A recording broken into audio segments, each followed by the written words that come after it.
Hello everyone and welcome back to the channel, Ex Libris Crafts. The desk is, not quite sure where your field of vision is. Let me check. Excuse my arm there because I have the camera raised a bit higher than normal. You look a little crooked to me. I'm gonna bring you down just a touch. Sorry. Okay. So, there's the book frame. I don't have a project box. Dagnabbit. I don't have a project box next to me. Okay. Well, these are the things, right? These are the things. What I've done here is I cut down everything to size so we can make the signatures. Ooh, I still haven't pulled anything out. Okay, I'm going to put my cookbook and my small thing next to me, plop on the floor. So these are the extra trimmings, and yeah, I like these numbers. These can be added to anything, right? So these are the trimmings, and these can be put down the side of a page. There.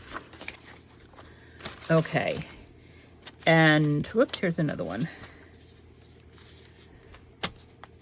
And these are the 3 signatures. I also cut down that job sleeve. Okay, I'll be right back. Excuse me. Okay, I'm back. I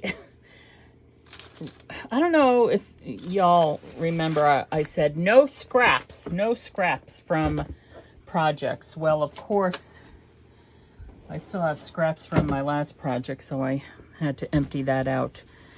This is the sleeve I cut down, right?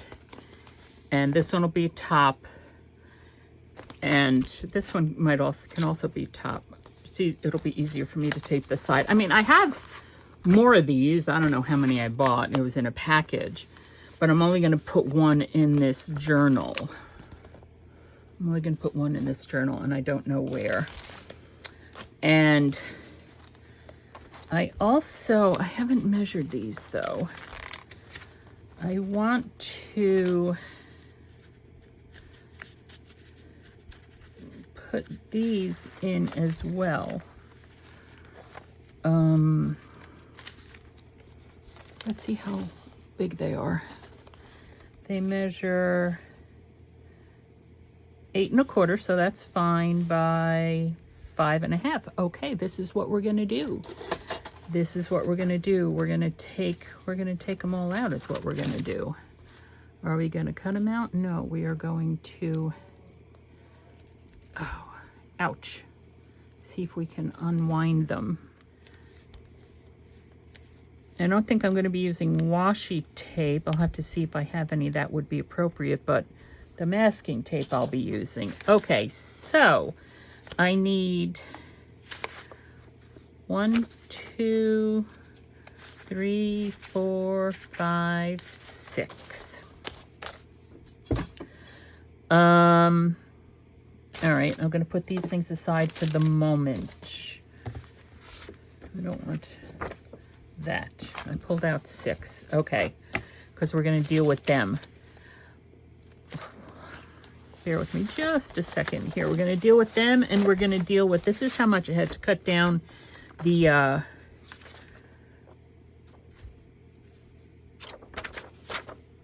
pages from the actual cookbook. Oh my gosh, I'm sorry, my brain's a little dead. And because I wanted to get most of this on the page, I had to cut away where they were, I had to cut it at the fold. So I just put down some masking tape, and I'm going to put masking tape down on the inside, and it's the same thing I'm going to do to those calendar pockets. Okay, now time for a little voiceover. As you can see, I have those all taped together and ready to go into the book. And next I'm going to be coffee dyeing some paper. And here we go. First I tried, actually that's instant coffee in the cup right there, and I tried using the coffee, and I'll show you later I did use the coffee and some tea on the signature covers, but I didn't like the way it came out. So that is Distress Oxide Ground Espresso. I just swiped it down on the glass mat, spritzed it with water, and this is what I'm looking for. It's a much darker color. Also, it doesn't have the smell. I don't like coffee. I don't like the smell of coffee.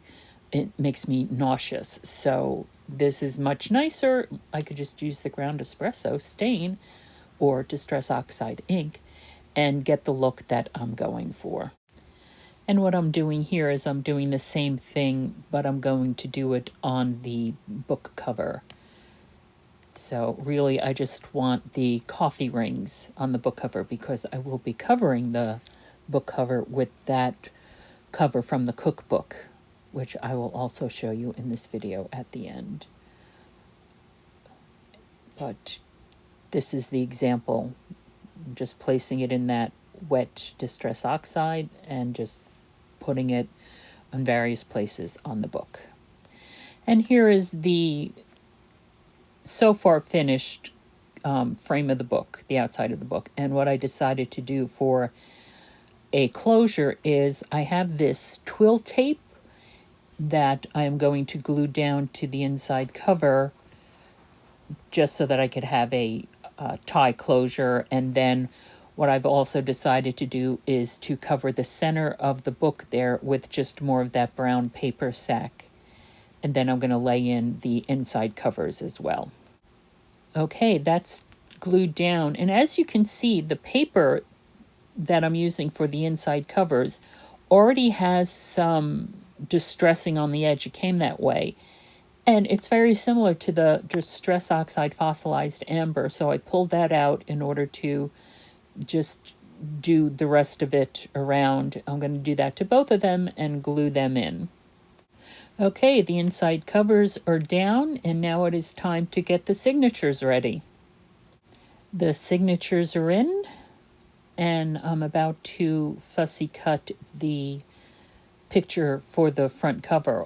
And after I put the signatures in, I remembered that I forgot to put in the clear job sleeve, so I do that as well later. Okay, so I've finished fussy cutting out that picture that I want to use on the front, and I love it, but I also know that that front cover needs some other stuff with it. So that's when I start thinking about what else am I going to do with the front cover. Also, I'm concerned about how am I going to adhere this down to make sure that it stays without causing any damage to itself in the future. I'm thinking I would like to actually cover it all up with some kind of clear adhesive plastic or something. But what I'm reaching into the side for me is, like I said, the sleeve that I forgot to put in there. So I'm going to put that in the book, and then we'll see what happens next. Okay, so that clear plastic sleeve is sewn in, and as if you remember, on the left-hand side of it, it's sealed on the bottom and the side, and it's open on the top. On the right-hand side, because I had to trim it down, it's open on the top, excuse my head, and the side. So I thought that what I would do in the same vein with everything else is I would secure the top of that with some masking tape and use this side of the pocket as a side pocket. It gives you a lot more room. It's easier to get in and out of as opposed to leaving the top open. But that's what I've decided to do, and I'm just trimming it down a little bit and getting that done. Also, I had pulled out some washi tapes, just some kind of different neutral browns. And I also have a washi tape that's coffee beans, so I pulled that out as well. And you'll see that in a second. I will put that on there and decorate that. Trying to fold over that masking tape. The dog is outside my room here whining as she does. I don't know why she's whining. She does that all the time. I don't know if you can hear that or not. And the reason why I'm doing this voiceover is in real time, this video was over 2 hours from start to finish. It was over 2 hours. So I'm cutting a lot out trying to pare it down. At this point, I obviously don't know what the finished length is going to be. There's that coffee bean washi tape. So we'll just have to wait and see. It'll be a surprise to both of us. So there they are on the cover, how I want them to look. And then that is the little cutouts that came with the 12 by 12 paper pack. And I'm just cutting some of them out, seeing what I think would look best on there. And also I cut out some from the 6 by 6 paper pad, also had some. And because this video is long, let's fast forward to the end. I tried many different ones, but the Mom's Baking Company is the one that won out. I liked it the best there. So I am using just art glitter glue to adhere that down on top. And then I am going to be gluing down the picture. And again, I was concerned about how well this was going to hold up and what glue I should be using. So in the end, I used the Ranger Matte Medium, the Ranger Matte Medium, which I can't get out of these jars, so I just take out the tub and use a palette knife and make sure the entire back of that is covered. Now the entire back of it is covered, and I'm delicately placing it on there, making sure that because in that spot right there, you can see it's a small spot, so it is a weak spot, but I'm making sure that it is well adhered down. And I will also go around to pull up any loose edges and get it in there gently. And I'm gently rubbing that in just to make sure it's all going to be a good solid seal. And I just might actually cover it with some watered down glue. I don't like Mod Podge. I find it very sticky. It doesn't dry smooth, but I just might paint that over with a watered down school glue or something to make sure that that is all good and sealed in.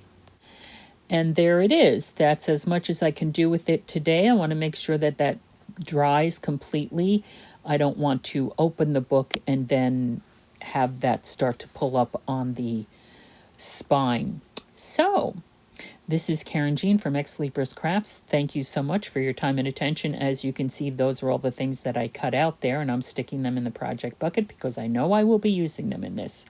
This is going to be a really fun journal to make. So my imagination has been certainly going wild. I hope yours takes you to marvelous places, and I'll see you soon. Thanks for stopping by.